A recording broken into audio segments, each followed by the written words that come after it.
कि पहला एमसीक्यूज है, a collection of well defined object is called. तो ये हमारे इस यूनिट की सबसे पहली लाइन ही गालबन ये है कि जहाँ वो सेट को डिफाइन करता है, तो सेट के अंदर क्या होना चाहिए।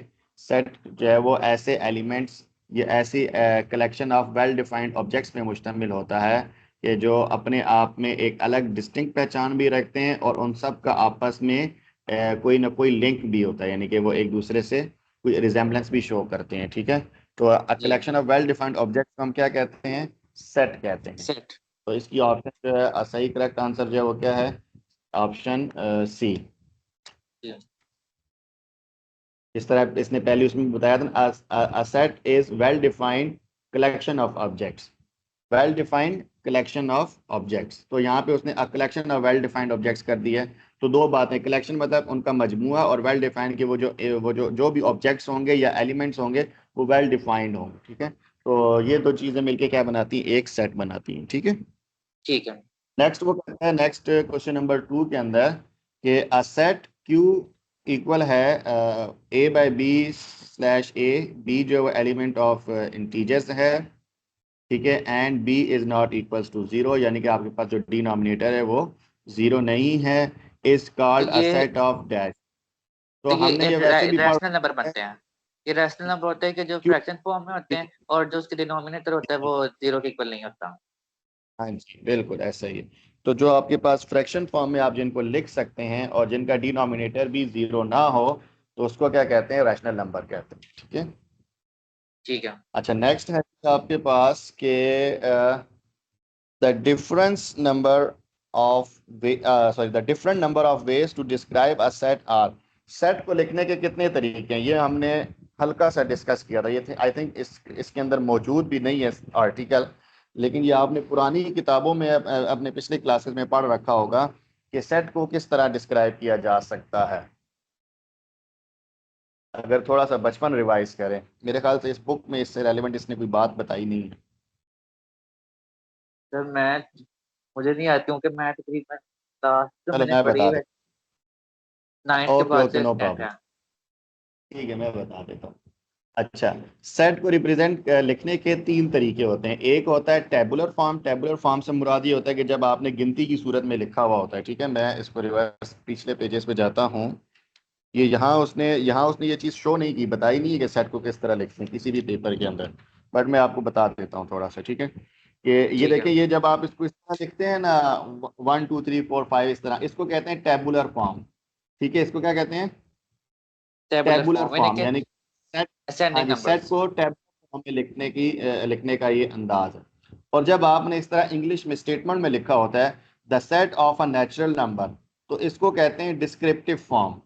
ठीक है, और यहाँ जो अब इसने डिस्क्रिप्टिव। आगे बताया था, जिस तरह ये यहाँ पर भी उसने लिखा है एक्स बाय एक्स इक्वल है एम बाय एन, ये वाला फॉर्म, इसको कहते हैं सेट बिल्डर नोटेशन फॉर्म। ठीक है, आगे इसने बहुत सारी जगहों पर इस तरह के लिखा हुआ है, मुख्तलिफ आप देख सकते हैं। तो ये जो एक्स बाय एक्स करके और element of A and X is element of B, जब इस तरह से लिखा हुआ होता है ना, इसको कहते हैं सेट बिल्डर नोटेशन फॉर्म। ठीक है, सेट बिल्डर नोटेशन फॉर्म, ये आपने पिछली प्रीवियस क्लासेस में पढ़ रखा होगा। सेट बिल्डर नोटेशन से बनता ही है। नोटेशन किसे कहते हैं, यानी कि नोटेशन से मुराद होता है सिंबल्स के जरिए। तो जब आप इसको सिंबल्स के जरिए लिखते हैं तो वो ये थर्ड फॉर्म बनती है, सेट बिल्डर नोटेशन। तो ये तीन बेसिकली मेथड्स हैं सेट को डिस्क्राइब करने के लिए। लिहाजा इस ऑप्शन नंबर 3 का करेक्ट आंसर है सी ऑप्शन, यानी कि 3। जी ठीक है, अच्छा जी, फोर्थ पार्ट है, a set with no element is called empty set. Set. ऐसा सेट जिसका कोई भी एलिमेंट ना हो तो उसको क्या कहते हैं, एम्प्टी सेट कहते हैं। ठीक है, सब सेट से मुराद ये होता है कि एक होता है सब सेट और एक होता है सुपर सेट।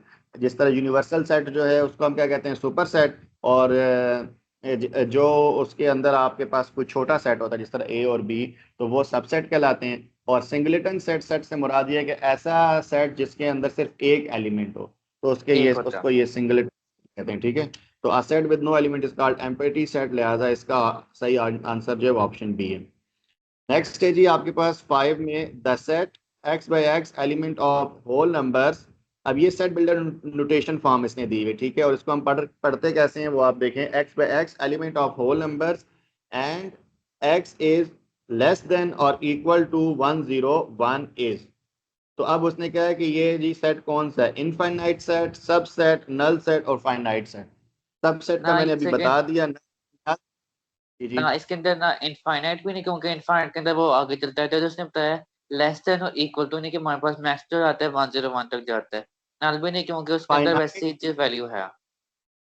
जी। अच्छा, बेसिकली ना इन लफ्जों के मतलब पे गौर करना होता है। फाइनाइट से क्या मुराद है, फाइनाइट से मुराद ये होता है कि वो, फाइनाइट से मुराद होता है कि वो चीज़ है, वो कोई भी क्वांटिटी जिसे गिना जा सके, जिसे काउंट किया जा सके। यानी कि जी, फाइनाइट का जो है वो सिनोनिम है काउंटेबल। और इनफाइनाइट का मतलब है कि जिसे काउंट ना किया जा सके, यानी कि अनकाउंटेबल। ठीक है। किस तो इस वजह से ग्रामर में होता है काउंटेबल नाउन से अनकाउंटेबल काउंट नाउन। किया जा सकता है 1 से लेके, ये जो है या 0 से लेके, होल नंबर है ना, तो 0 से लेके 101 तक है, तो इसको काउंट किया जा सकता है, लिहाजा ये फाइनाइट सेट कहलाएगा। ठीक है। ठीक है। नेक्स्ट जी आपके पास है the set having only one element is called singleton set. बिल्कुल, ये तो अभी हम पीछे पढ़ आए हैं, तो इसका ऑप्शन जी, क्वेश्चन नंबर 6 का जो है वो ऑप्शन सी है, सिंगलेटन सेट। एट्थ में power set of an empty set. The power set of an empty set को आप किस तरह लिखेंगे, आप उसको इस तरह से लिखेंगे कि आप सेट के लिए मीडियम ब्रैकेट्स डालेंगे और दरमियान में एक ये फाइल लिख देंगे। ठीक है। तो इनके अंदर ठीक से है। जो एम्प्टी सेट का पावर सेट बनता है वो ये वाला बनता है। ओके। ठीक। Option D the right answer of question number 7। तो आपके पास एमसीक्यू नंबर 8 है, the number of elements in power set 1 2 3 is. अच्छा, अब इसका इसका जो है वो पावर सेट निकालने का क्या तरीका है, अभी थोड़ा हमने पहले डिस्कस किया था, बुक के अंदर शायद मेंशन नहीं है। इसको हम इस तरह लिखते हैं 2 की पावर n। जो n है ये बेसिकली किसको शो करता है, नंबर ऑफ एलिमेंट्स को। ठीक है। पावर सेट से मुराद ये होता है 2 की पावर n। n जो है वो नंबर ऑफ एलिमेंट्स को शो करता है। इसमें नंबर ऑफ एलिमेंट्स कितने हैं, 3 हैं, 1 2 और 3, यानी कि 3 एलिमेंट्स हैं। तो 2 की पावर जी, 3 लिखेंगे। जब आप 2 की पावर 3 लेंगे तो then it means 2 multiply by 2 equals to 4 and 4 multiply by 2 is equals to 8। तो 8 इज द राइट आंसर। तो क्वेश्चन नंबर 8 का ऑप्शन सी इज जो है राइट आंसर है। ठीक है। ठीक है। आगे आपके पास है जी 9th, जिसमें आपने बताना है कि if A is the subset of B then A union B is equal to. अगर ए जो बी से एक छोटा सेट है, तो जब आप यूनियन लेंगे तो क्या होगा, दोबारा जो एक बड़ा सेट है वो वापस आ जाएगा ना, वही वही इक्वल आएगा। इस वजह से जो है इसका आंसर बनता है वो ऑप्शन बी बनता है, यानी कि बी सेट वो बनेगा। ठीक है। ए यूनियन बी जी, करने से जब आप यूनियन लेते हैं तो क्या होता है, यूनियन से मुराद इत्तेहाद है। तो जब छोटा बड़े में मिल जाएगा तो हम क्या करते हैं कि हम उसको लिखते तो एक ही दफा है ना, तो वो सारे का सारा सेट जो है वो क्या बन जाएगा, बी सेट ही बन जाएगा। ठीक है। ठीक है। और नेक्स्ट में वो कहता है if A is subset of B then A intersection B is equal to. अच्छा, जब आपने इंटरसेक्शन लेना है तो क्या करना है कि आपने सिर्फ जो कॉमन है उसको लिखना है। तो फिर अब आपके पास क्या आएगा, सिर्फ और सिर्फ जो आपके पास छोटा वाला सेट है, सब सेट है, वो आपके पास आंसर में बचेगा इंटरसेक्शन में, क्योंकि आपने सिर्फ कॉमन वालों को लिखना है। लिहाजा क्वेश्चन नंबर 10 का जो आंसर है वो ऑप्शन ए है। ए, ठीक है, नहीं कि जब कैपिटल हम ए उसका इज। यूनियन लें, जब यूनियन लेंगे तो उसका वैसे जो बड़ा सेट लेंगे, जैसे हमारे पास ए वैसे जैसा इस सबसेट ऑफ बी, तो इसके अंदर हमारा जब यूनियन में बी आएगा, लेकिन जब ए वैसे सबसेट ऑफ बी है और इंटरसेक्ट लेंगे तो छोटा सेट आएगा ए। बिल्कुल बिल्कुल ऐसे ही। ठीक है। अच्छा, नेक्स्ट है जी आपके पास 11th MCQs. If A is the subset of B then A minus B is equals to. अब ए क्या है, छोटा सेट है, बी बड़ा सेट है, आपने ए माइनस बी करना है, ए में से बी वाले माइनस कर देने हैं। तो अब बी में तो फॉर एग्जांपल अगर 1 से लेके 8 तक गिनती है और ए में 1 से लेके 4 तक गिनती है, तो आपके पास जो ए माइनस बी करेंगे तो ए के सारे नंबर कट जाएंगे। तो पीछे ए में क्या बचेगा, कुछ भी नहीं बचेगा, जीरो बचेगा, खाली रह जाएगा। लिहाजा इसका आंसर जब आपके पास क्या बनेगा, एम्प्टी ठीक सेट है। या नल सेट। ठीक है। तो इसमें ये जो जीरो के ऊपर इस तरह क्रॉस डला हो तो ये शो करता है एम्प्टी सेट को। तो ये आप इसका ऑप्शन जो है वो सी बनेगा। ठीक है। ठीक है। 11th। आगे 12th है कि ए यूनियन बी, इसका ऊपर ब्रैकेट है, union C is equal to. अब ये आपके पास क्या है, गालबन डिस्ट्रीब्यूटिव या एसोसिएटिव प्रॉपर्टी है, जो आप पहले भी पढ़ रखा है कि ब्रैकेट अगर इधर उधर शिफ्ट हो जाए तो उससे जो है वो यूनियन के अंदर कोई फर्क नहीं पड़ता। तो अब आप क्या करेंगे, ये इक्वल होगा, ए को अलग लिखें, बी यूनियन सी कर देंगे, ए यूनियन ब्रैकेट के अंदर B union C. So option C is the right answer of MCQs number 12। जी, नेक्स्ट 13 में है आपके पास A union B intersection C is equal to. अब ये यहाँ पे यूनियन और इंटरसेक्शन दोनों शामिल हो गए। अब आप इसको इस तरह से समझना है कि ये जो ए यूनियन है, ये ए यूनियन बेसिकली अंदर मल्टीप्लाई हो रहा है। तो अब आप जिस तरह हम अलजबरे में मल्टीप्लाई करते हैं ना, तो इसको आप इस तरह मल्टीप्लाई करें। तो जब आप इसको मल्टीप्लाई करेंगे तो ये आपके पास इस तरह बनेगा, ए यूनियन बी, दरमियान में इंटरसेक्शन आएगा, फिर ए यूनियन सी। ठीक है। ठीक है। तो ये अब आपके पास आ गया A union B intersection A union C. तो option A is the right answer of MCQs number 13। 13 इसका नहीं पार्ट है। हाँ। अच्छा, नेक्स्ट है जी 14 में, if A and B are disjoint sets then A union B is equal to. अगर आपके पास ए और बी आपस में क्या है, डिसजॉइंट सेट्स हैं, तो आपके पास ए यूनियन बी जो है वो किसके इक्वल होगा, बी यूनियन ए के इक्वल होगा डेफिनेटली। ठीक है, ए यूनियन बी करने से आपके पास वही आंसर आएगा जो आप बी यूनियन ए करेंगे। ठीक है, तो इसका ठीक है। ऑप्शन जो है वो D is the right answer. 15 में कहता है कि if number of elements in set A is 3 and in set B is 4। अगर एक में 3 और एक में 4 हैं, then number of elements in A cross B is. तो जब आप इसका ए क्रॉस बी बनाएंगे तो आपके पास कितने ऑर्डर पेयर बनेंगे, बेसिकली 3 हर एक मल्टीप्लाई बाय को 4। मल्टीप्लाई करेंगे, 3 मल्टीप्लाई 4, तो आपके पास 12 ऑर्डर पेयर बनेंगे। ठीक है, यानी कि दो दो नंबर्स के जो आपके पास सेट बनेंगे वो कितने बनेंगे, टोटल 12 बनेंगे। 12 बनेंगे। ओके, नेक्स्ट, यानी कि option C is the right answer of MCQs number 15। ये 16 के अंदर कहता है if number of elements in set A is 3 and in set B is 2 then the number of binary relations in A cross B is.